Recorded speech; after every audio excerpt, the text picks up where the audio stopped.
Imposter syndrome. What is it? Can it impact our health? Where does it come from? Hello, I'm Rodger Duckworth, and for the last 30 years I've helped people not only manage but overcome their chronic health issues, sometimes from the edge of despair. In a way, thinking about this just before I came on camera, I think it has to do with self-confidence and a self-assuredness. And there's always a balance between confidence and arrogance, and I ask that question sometimes to other people and to other students is, what is the difference between these two things? And I think the answer is humility. And that necessitates that we could be wrong. Yeah, I think I know this, but I could be wrong.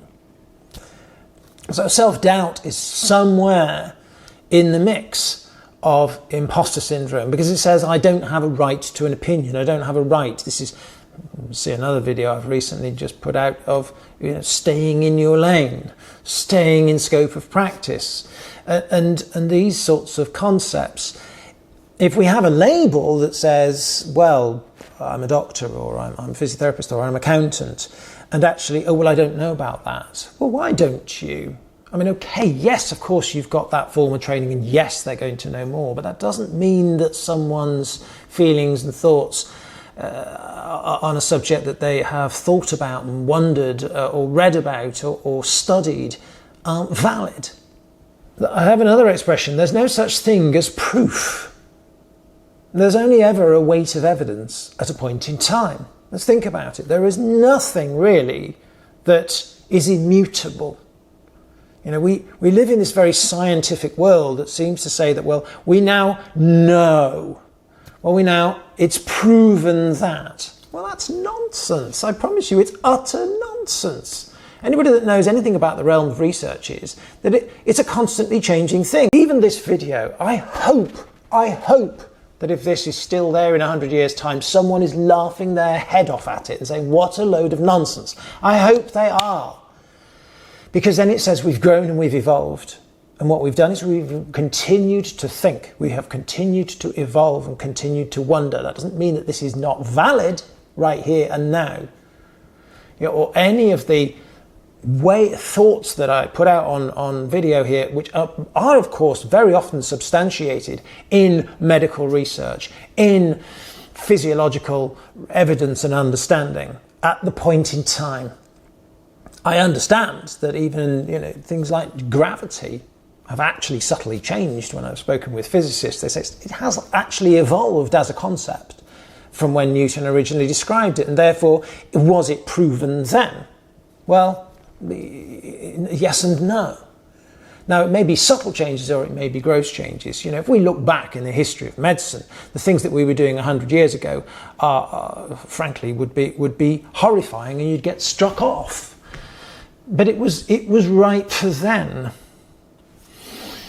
The PhD, a high accolade in the academic world, is a doctorate of philosophy. And a philosopher is someone who wonders. It's not a doctorate of I know. It's not a doctorate of this is fact. Think about it. In our own education system, how often we talk about, well, I did my O-levels. Yes, I'm old enough for those. O-levels. And then they went to A-levels and they went, well, actually, forget about that because that's not strictly true. And actually, let's evolve it. We simplified it for you there. And now it's richer than that. Or actually, that's not strictly true. We just tell you that then. And then we go to a BSc. Then we go to an MSc. And then we might go to PhD or beyond or wherever we go. And each time we go beyond, sometimes there's building on the foundations there, but sometimes we're going, we need to look at that because it's not quite as simple as we told you then. And it becomes richer and richer and richer and richer and richer. And then we go, well, what do I really know? Not a lot, really, but yet quite a lot. But imposter syndrome, well, it's this doubt that says, oh gosh, what if what I'm saying isn't absolutely 100% proven with irrefutable amounts of research that couldn't possibly be questioned, because then, gosh, what if I'm wrong? Well, we have to be. And it's about a weight of evidence, and we can only ever look at a weight of evidence. And so, but you see, the damaging part of that is, what's the problem with imposter syndrome is, well, it stops people thinking and it stops people putting things out there.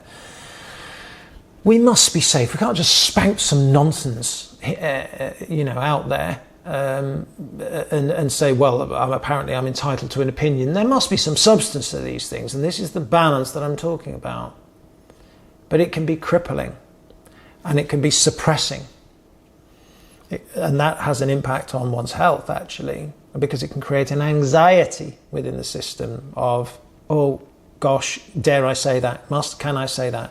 What if somebody says I'm wrong? What if I am wrong? Oh my gosh, maybe I should just not say it. The problem then is, it's this suppression that stops us from having an opinion. Yeah? And what we get is opinion gathering. And we get opinions gathering, which then form momentums that says, well, apparently this must be now the truth because we've decided that this is the truth. Well, that's a pretty dangerous thing. And it can lead to war, and it can lead to immense conflict, instead of a sense of, that's your opinion, you're entitled to it. And this is mine, and this is why I think it. And can we very humbly not become defensive, but to go, that's interesting. I hadn't thought about it like that. I don't have to agree with you, but can we have a chat about that? Let's have a cup of tea while we do it. And that's interesting. And then that allows us to grow. When we are allowed to have different opinions and not suggest that one must be more right than another.